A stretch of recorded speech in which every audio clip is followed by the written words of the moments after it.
Alors, mes chers amis, la fois précédente, nous avons expliqué quel était le problème auquel on assistait avant que Hillel Azaken soit intervenu, lorsque la 7e année arrivait. Je répète en un mot, il y avait des personnes qui avaient besoin d'argent, des personnes pauvres, des personnes qui avaient besoin d'argent pour pouvoir investir par exemple. Ces personnes-là savaient que lorsqu'on a besoin d'argent, on va voir les riches bienfaiteurs, qui en général aiment bien prêter leur argent, on va les voir. Ces personnes-là allaient voir ces riches, et les riches disaient « Ah non, non, non, non, bientôt la Shemitah arrive, surtout pas. Moi, je ne prête pas mon argent. Pourquoi? Je vais te prêter mon argent, ensuite l'année de la Shemitah va arriver, et si jamais tu ne m'as pas encore remboursé, c'est fini. Je vais perdre tout mon argent. Tu veux que je te prête 200 000 euros? Quand je perds moi maintenant mes 200 000 euros, je ne veux pas. » Quel était le problème? Il y avait un double problème. Premier problème, c'est que les riches, ce faisant, non seulement ils rataient l'occasion d'accomplir une mitzvah magnifique, qui est la mitzvah du prêt, et en dehors de ça, raisonner de cette façon-là, et de dire je ne prête pas d'argent parce que j'ai peur que la Shemitah dispense l'autre personne de me rembourser, c'est très grave d'après la Torah. Et d'autre part, les pauvres qui avaient besoin d'argent, eh bien ils n'avaient plus d'argent, ils n'avaient pas d'argent, personne n'était d'accord de leur prêter. Alors, que faire? Comment résoudre cette problématique-là? Hillel Azaken est venu et il a institué ce qui s'appelle le Pruz Boul. Pruz, ça veut dire en araméen une takana, une institution. Et Boul, c'est les riches. Il a fait une institution en faveur des riches pour pouvoir permettre aux riches d'accomplir la mitzvah comme il faut sans perdre leur argent. Et bien évidemment, cette takana a été aussi bienfaisante pour les pauvres, qui enfin pouvaient, même pendant la 7e année, recevoir de l'argent en prêt lorsqu'ils en avaient besoin. En quoi consiste ce Pruz Boul? On a dit, je dois de l'argent à quelqu'un. La Shemitah arrive, la Shemitah se termine, la 7e année se termine, s'achève, c'est fini. L'argent que je devais, je ne le dois plus. Je ne dois plus rien. Je devais 100 000 euros, je ne dois plus rien. Hillel est venu et a institué le Pruz Boul. En quoi il consiste le Pruz Boul? Cette personne-là, à laquelle je dois ces 200 000 euros, elle va voir le Beddin. Elle va voir 3 Dayanim. D'après le Shulchan Aruch, ça doit être des Dayanim importants, un vrai Beddin. Un Beddin reconnu, dont la notoriété est acceptée de tous. On va voir ces 3 Dayanim. Et on leur dit, regardez, je vous confie d'une certaine façon toutes les dettes que les gens ont à mon égard. Il y a des gens qui me doivent de l'argent, lui il me doit 100 000 euros, lui il me doit 50 000 euros, lui il me doit tant et tant de dollars. Et bien tout cet argent-là, d'une certaine façon, maintenant c'est vous qui vous en occupez. Et si jamais il y a besoin, c'est vous qui irez réclamer cet argent chez ces personnes-là. Une fois que je donne cet accord-là, que je confie ces affaires-là au Beddin, ensuite, une fois que la Shemitah sera passée, on considère que la Shemitah, elle n'a pas dispensé la personne qui devait de l'argent de le rembourser. Et donc, moi ensuite, je peux venir réclamer cet argent. Bon, comment ça marche? Rapidement, il y a 2 explications qui sont données. L'une des explications, c'est de dire que lorsque je viens voir le Beddin, et que je leur dis, regardez, c'est vous maintenant qui vous occupez de cette histoire-là, d'une certaine façon, c'est comme si, depuis ce moment-là, la dette avait été payée. D'une certaine façon. Puisque c'est le Beddin qui a de la force, qui a du pouvoir, c'est le Beddin qui s'occupe de ça, c'est comme si le Beddin avait déjà réclamé l'argent, d'une certaine façon. Et donc, au moment où la Shemitah arrive, c'est comme si l'argent avait déjà été payé. La Shemitah, elle dispense de payer des dettes qui n'ont pas encore été remboursées. Si je considère que c'est comme si ça avait déjà été remboursé, c'est pas la peine. C'est la première explication qui est donnée. La deuxième explication, c'est de dire que la Torah, elle a interdit aux créanciers de venir voir la personne qui lui doit de l'argent et lui dire « tu dois de l'argent, tu me dois de l'argent, tu me dois de l'argent ». Mais par contre, elle n'a jamais interdit ça au Beddin. Elle a interdit ça à chaque personne, au particulier, pas au Beddin. Le Beddin n'est pas concerné par cette interdiction. Donc lorsque je dis au Beddin, cet argent-là, d'une certaine façon, c'est à vous d'aller le réclamer, mais le Beddin aura le droit de le réclamer. Et dès lors que j'ai dit au Beddin que je lui demandais à lui de le réclamer, je peux aussi après moi le réclamer. Pourquoi? Parce que, en quelque sorte, je le réclame pour économiser du travail au Beddin. Mais si jamais toi tu n'es pas d'accord de me payer, c'est le Beddin après qui ira chercher l'argent. Donc, de cette façon-là, Hillel a tout résolu. Et mes chers amis, c'est important d'accomplir cette chose-là. C'est très important. Et c'est important de bien comprendre. C'est important de bien comprendre que si jamais je n'ai pas écrit de Prousboul, ensuite, je n'ai plus rien le droit de demander à la personne. La personne, elle me devait avant la Shemitah 200 000 euros. Après la Shemitah, elle ne me doit plus rien si je n'ai pas écrit de Prousboul. C'est qu'en ayant écrit ce Prousboul, comme il se doit, que je pourrais ensuite effectivement aller réclamer ces 200 000 euros.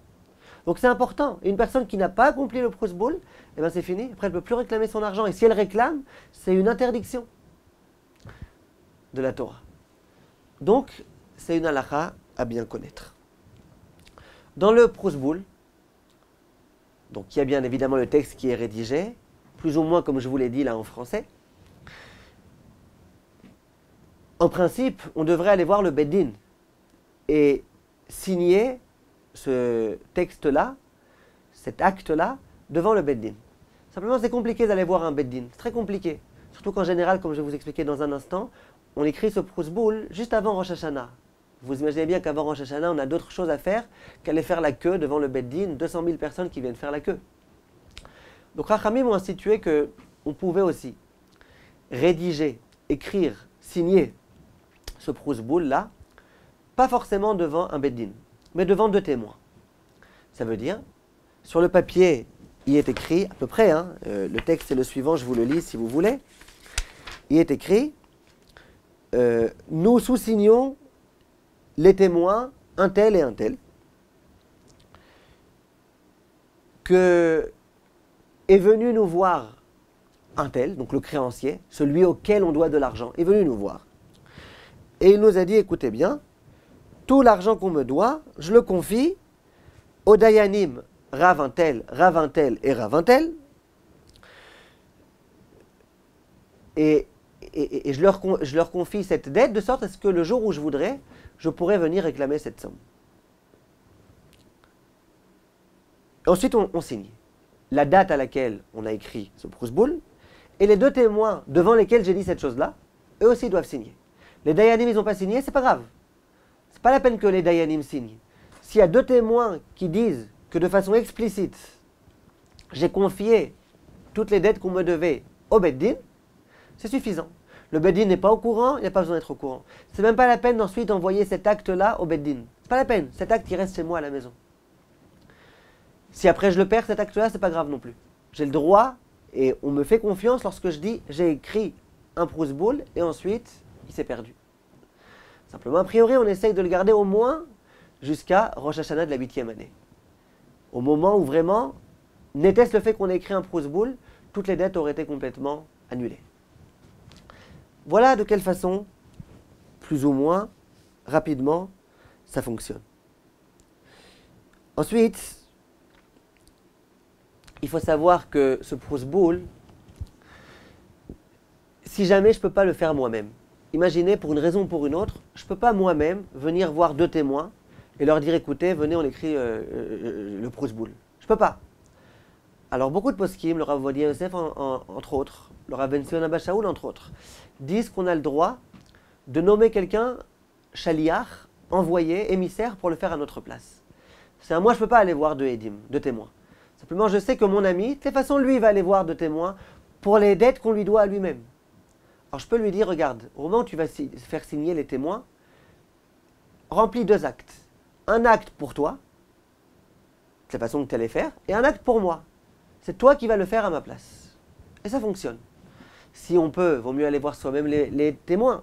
Mais en tous les cas, si on ne peut pas, c'est pas grave, on peut le faire de cette façon-là. Dans certains actes de Prousboul, on procède aussi à une acquisition. On fait un kinyan. On fait un kinyan de sorte à vraiment être sérieux au moment où on le fait et de sorte à ce que effectivement, ces dettes-là, dorénavant, elles appartiennent au Beddin. Ça veut dire que le Beddin va pouvoir aller et les réclamer. Donc, on a l'habitude de faire un kinyan. En général, il y a d'autres raisons pour lesquelles on fait ce kinyan. C'est un petit peu compliqué et ce n'est pas très nécessaire pour l'instant.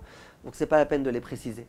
Mais dans tous les cas, dans la mesure du possible, on essaye de procéder à un kinyan, bien que ce n'est pas obligatoire. Les femmes sont elles aussi tenues par le Prousboul. Ça veut dire qu'une femme ou une jeune fille qui a de l'argent qui lui appartient à elle et qu'elle aurait prêté à quelqu'un et qui ne souhaiterait pas que lorsque la Shemitah s'achève, que l'autre personne ne lui rembourse pas, elle aussi, elle doit procéder à un brousse-boule. Imaginez que j'ai par exemple un frère qui est loin de la Torah et les mitzvot. Il n'accomplit pas du tout la Torah et les mitzvot.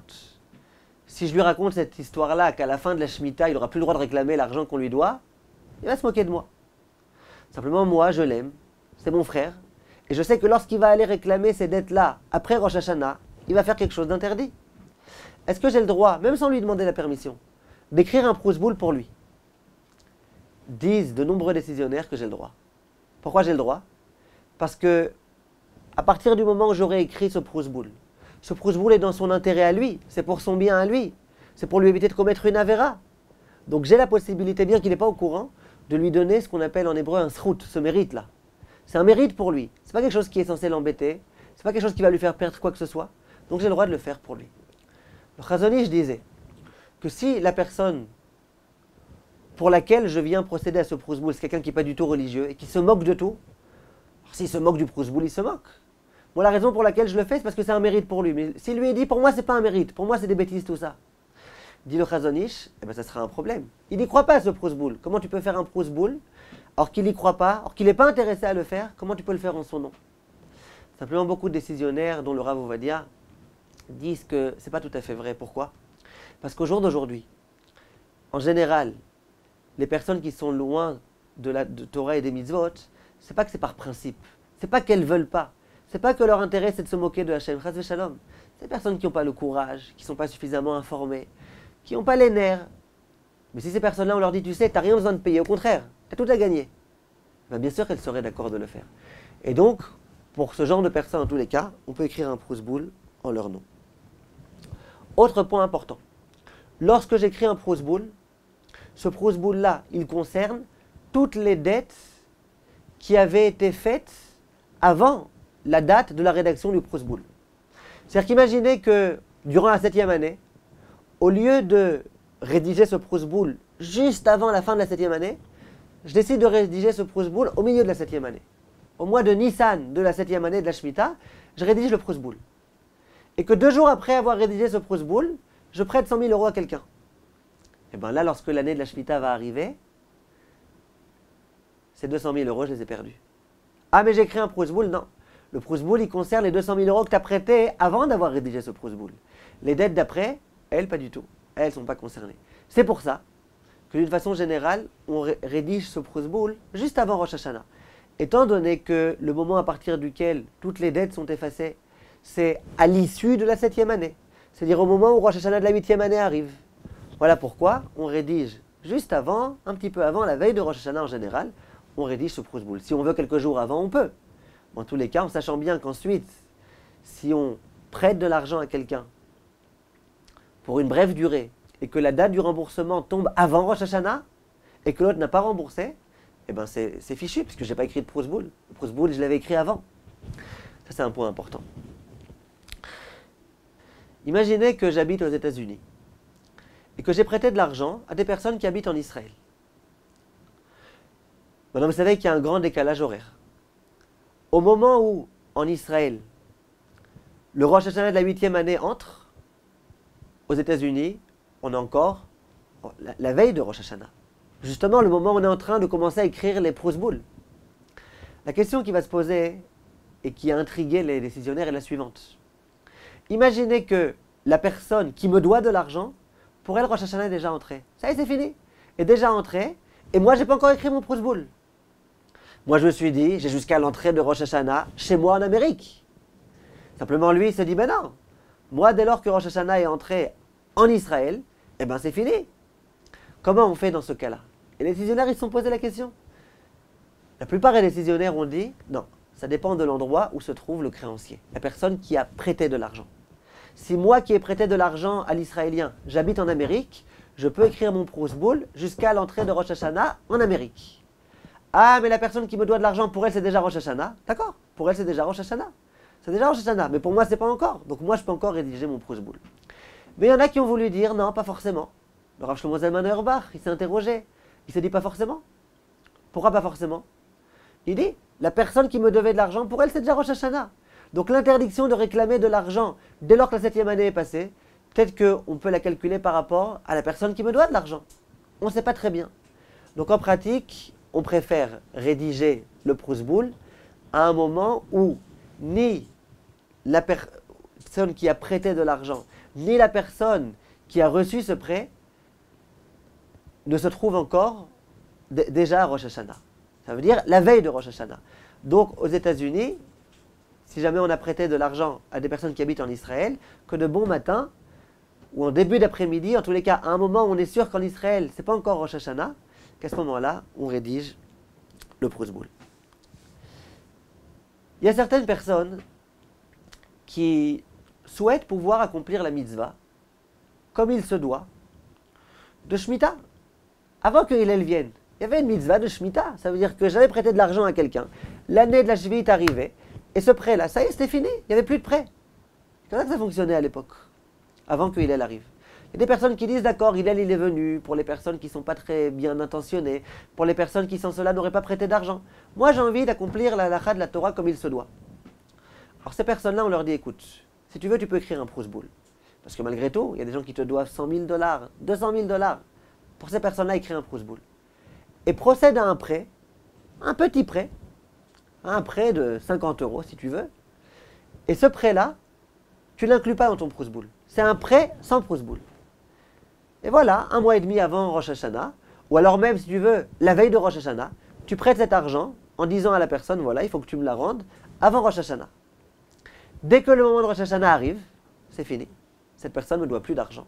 Et moi, comme ça, je me suis acquitté de cette mitzvah-là. Ça veut dire que j'ai procédé un petit peu de la logique de la Torah qui consiste à dire que lorsque la Shemitah arrive, c'est fini. Il n'y a plus d'argent, il n'y a plus de dette. Moi, je n'ai pas le droit d'aller réclamer cet argent. Et de cette façon-là, je peux m'acquitter de cela. Imaginez, cas critique, que la veille de Rosh Hashanah, au moment, comme je vous le disais tout à l'heure, on est déjà en train de dire « Achot ketana », c'est déjà le crépuscule du soir, la période de Ben Hashmashot. On est entre la semaine et le jour de Yom Tov. Je m'aperçois, ouais, il y a des personnes qui me doivent 1 milliard et j'ai oublié d'écrire le Prusboul. J'ai oublié. Si je n'ai pas écrit le Prusboul, ce milliard, je l'ai perdu. En principe, j'aurais dû écrire le Prusboul en journée. C'est déjà plus la journée. Alors, c'est pas déjà Rosh Hashanah. Il n'y a pas encore les 3 étoiles dehors. Mais on n'est déjà plus la veille de Rosh Hashanah. On est dans une situation un petit peu ambiguë. Il y a pas mal de décisionnaires qui ont voulu dire qu'à ce moment-là, on peut encore procéder au Prusboul. Écrire, chas v'shalom, c'est sourd d'écrire, on ne peut plus écrire. Alors comment je vais faire signer les témoins? Disent les décisionnaires à l'oral. Tu prends rapidement 2 témoins, tu leur dis, regardez, les 2 témoins, je veux que vous sachiez que toutes mes dettes, je les confie au Beth Din, un tel et un tel. Vous êtes mes témoins. Et dans ce cas de force majeure, vu qu'il n'y a plus rien d'autre à faire, c'est ce qu'on fait. Attention, si les 3 étoiles sont déjà sorties, si Rosh Hashanah est déjà entré, il n'y a plus rien à faire. Voilà, on continue la prochaine fois pour parler très succinctement de ce qui se passe après Rosh Hashanah. À savoir, si jamais je n'ai pas écrit le Prusboul, que Rosh Hashanah est arrivé, que la personne qui me doit de l'argent, elle ne me le doit plus, mais qu'elle souhaite malgré tout me le rendre. Ça c'est pour la prochaine fois, Bezrat Hashem. Kol tov, mes chers amis, et à bientôt.